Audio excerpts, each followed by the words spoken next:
House Oversight Chairman James Comer has been on a witch hunt against President Joe Biden, claiming that he has evidence of Biden's criminal wrongdoing. It's the Biden crime family. We've got the goods, we got the smoking gun, except that, of course he doesn't.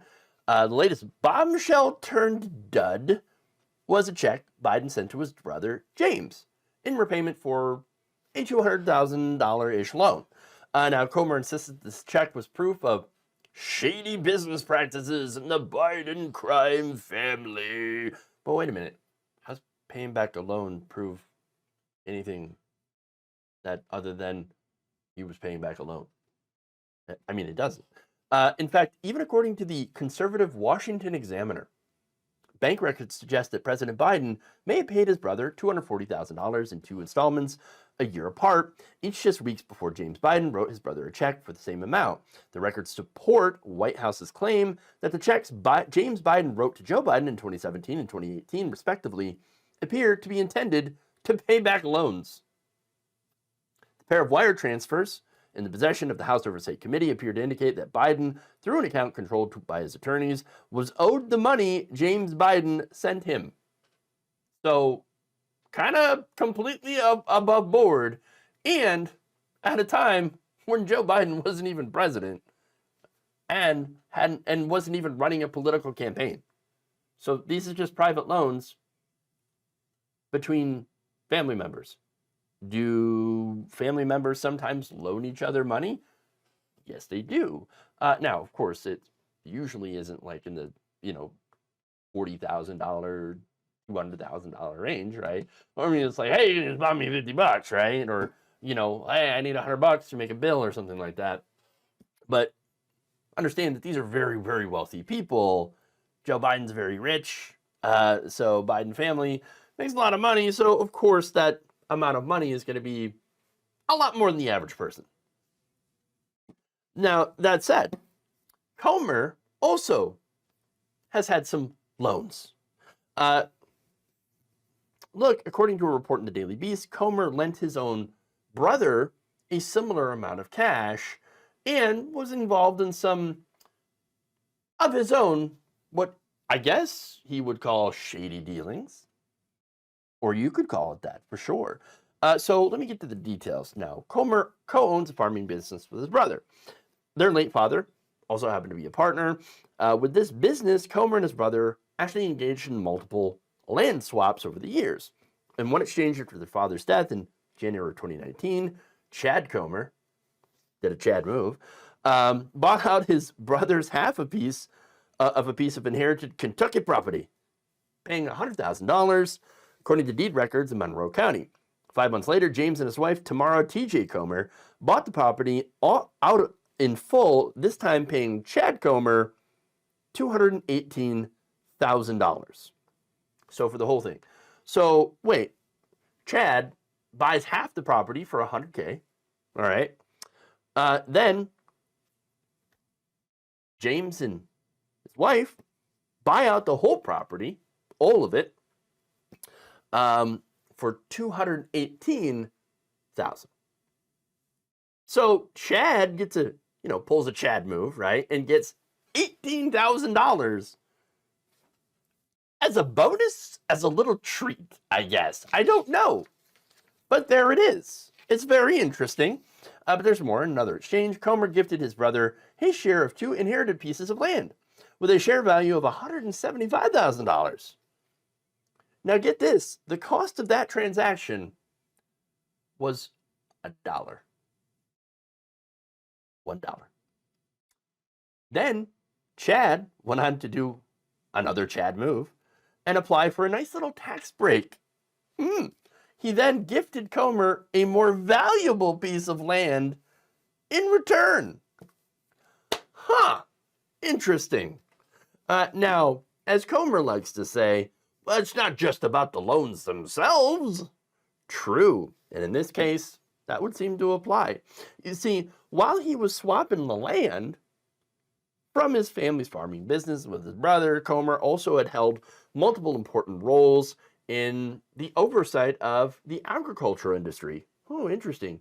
Before coming to Congress, Comer was a member of Kentucky State Legislature's Agriculture Committee for 8 years.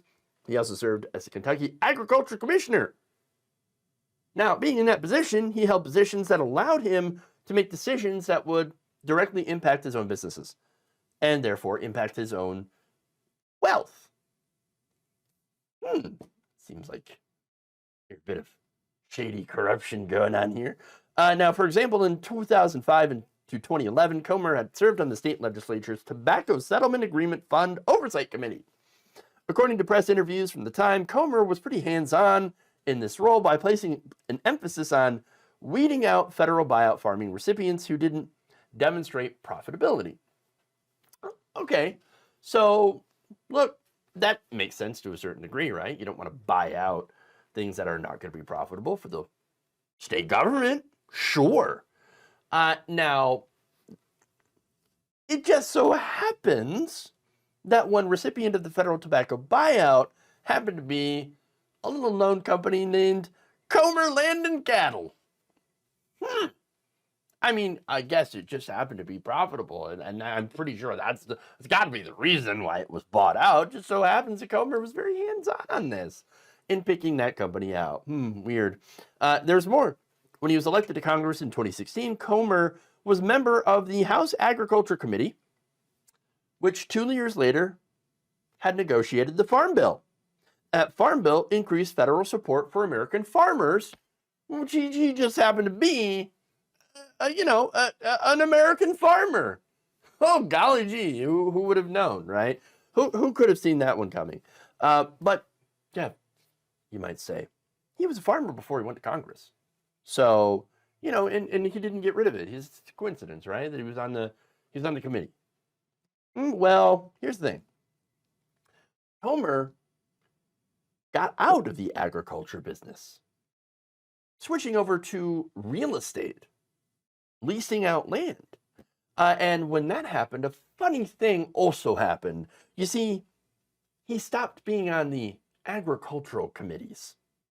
So no longer making decisions, being on committees that would ultimately help his income. What a weird coincidence. But it gets better. Oh, yes.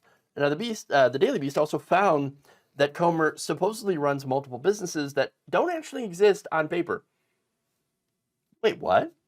Now, the company he ran with his father and brother, called Comer Land and Cattle, turns out that there's no business filings for a company with that name anywhere in the state of Kentucky. So, on paper, it doesn't exist. It's not real. Well, certainly the money that they had was real, but on paper, doesn't exist. Comer also says he has a personal agriculture company called James Comer Jr. Farms. However, nobody could find any official records for a business with that name. Doesn't exist. And when Comer purchased the land from his brother, the deal listed a third party, a shell company called Farm Team Properties, LLC, owned by Comer and his wife. Comer listed the company in his financial disclosure statements last year, describing it as a land management and real estate speculation company valued between $200,000 and $500,000. However, when he had listed his company on the 2021 financial statements, he actually valued it differently, between $500,000 and $1 million. How did he get to that number? These valuations, different, quite a bit different.